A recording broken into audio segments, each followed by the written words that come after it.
This morning on BRN, in an election 2024 no spin preview, what are the issues that matter most to your retirement plans? This is part 2 of our discussion. And welcoming back to the program, Jen Flitton. She is the head of U.S. Government Affairs for Invesco. Jen, thanks so much for joining us again this morning. Really appreciate having you back. Thank you. I want to switch gears because you did a great job setting up kind of the key issues, and it sounds like tax cuts and capital gains, everything is going to be kind of the big issue. But Jen, elections have consequences, and I want to ask you what the implications could be for the financial sector of which we are both a part of. Yeah, I mean, obviously, most of what we're going to be looking at next year is all in the context of tax reform.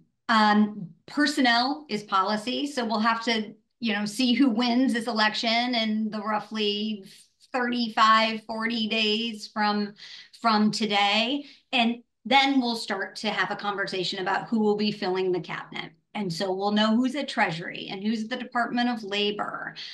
Some of the other issues that sort of will come down the pike as a new administration is taking hold is who will be the head of the SEC, who will be at EBSA, right? Who handles ERISA at the Department of Labor, who's going to be the IRS commissioner. A lot of this is determined by those who are being put in those positions. And obviously, with a continuation of a Democratic administration, there could be some ability to keep some of the folks who are currently in those positions, especially lower down outside the cabinet level, in their current positions, which may allow Harris, theoretically, to move a little quicker, where if you have Trump winning the election, you're going to have a total turnover within the administration. And so once you're able to get your people in, you can start to move your agenda.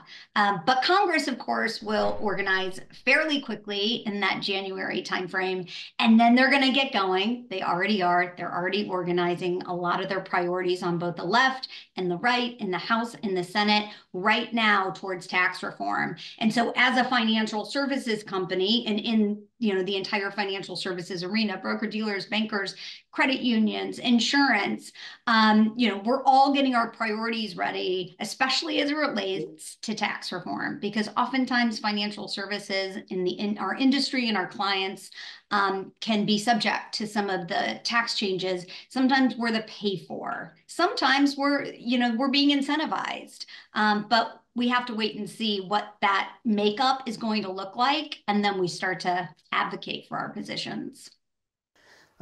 Jen, you mentioned ERISA, and I'd be remiss if I didn't say happy birthday to ERISA because she just celebrated her 50th anniversary. So congratulations to her. There's been a lot of progress. And I know from our first part of this interview that the priority is going to be tax reform. But I want to find out from you what you think our priority is from each party with respect to retirement, because as far as I know, it's like the only bipartisan issue. Both parties want people to save for retirement. And I think the difference is, how do we get there? So what does this all mean for retirement and prioritization? Right. So you're exactly right. There's a lot of bipartisanship around retirement, and that you can't say about a lot of issues in Washington. And what have we gotten from that? We've got Secure 1.0, Secure 2.0. Those were under the Trump and the Biden administrations. And already you have talks about a next phase. 3.0 is sort of, the determined moniker.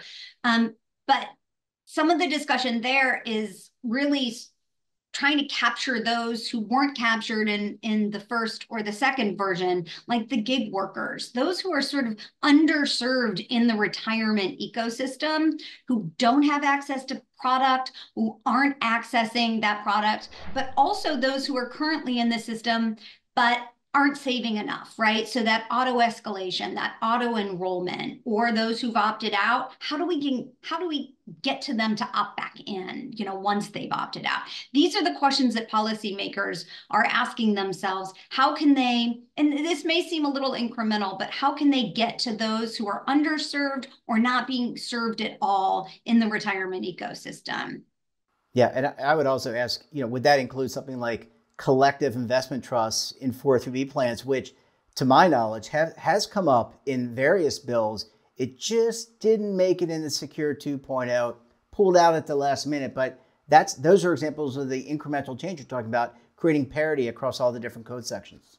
Yeah, and we're working really hard on getting CITs in 403Bs. And there's a legislation that's passed the House in a bipartisan way. And there's a new bipartisan bill from Senators Britt and Peters and a few others have just signed on as well, trying to get this moving in the Senate, or at least get it attached to an end of the year product, right? Because they're going to have to fund the government. They're going to have to pass an NDAA, which is the National Defense Authorization Act. There are end of the year issues that will be decided after this election that we're trying to get this language so that onto a final bill, so that 403Bs, which are 401ks have CITs in them. They're really popular products for tax efficiency and all sorts of reasons, allowing for 403Bs to be able to access those same investments. That's a big issue we're advocating for right now in Congress. Yeah, lower fees, more efficiency. It just really works. Jen, last question. I want to change gears on you. I want to move away from Social Security and defined contribution plans. Let's talk a little bit about DB plans real quick. IBM revised its pension plans. What possibly could be on the horizon for pension defined benefit plans from corporate, public sector, multi-employer? They all offer in some way, shape, or form DB plans. So what's on the horizon there? Yeah, IBM, great point. I mean, they were a first mover, and it was pretty bold move. And I think others, especially the larger companies, were watching that. And we could potentially see some movement from some other companies to mirror what IBM did. It may come at the expense of matching contributions, but even with the regulatory relief, DB plans are still expensive. They do carry some risk. Some employers, many employers, further down the public company level of largeness may not want to take this on. But this is an area of the market we're watching closely.